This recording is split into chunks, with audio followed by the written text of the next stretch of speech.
Фильм Габриэля Польски. Русские уже здесь. С самого детства отбирали лучших из лучших из лучших. У американцев другое представление об этой игре. Уровень мастерства этой команды поражал. Они возвели хоккей в ранг искусства. Невозможно предугадать их следующий шаг. Эти игроки войдут в историю как величайшая пятерка всех времен. КГБшники всегда были рядом. Игра была для них не просто игрой, она становилась пропагандой. Это ясно показывало, что мы лучшие благодаря советской системе. Летом мы тренировались 4 раза в день.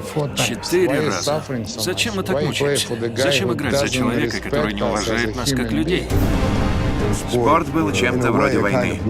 Смотрите неизвестную историю лучшей мировой команды. Я им не рад. Игроки им тоже не рады. А вы еще пожалеете, что они здесь. Советская симфония звучит все слаженней. Я не жалуюсь, они здорово играют. Как мы ответим на вызов коммунистов, зависит от вас. Красная армия. А если бы вам предложили $1 миллион наличными, согласились бы играть в НХЛ?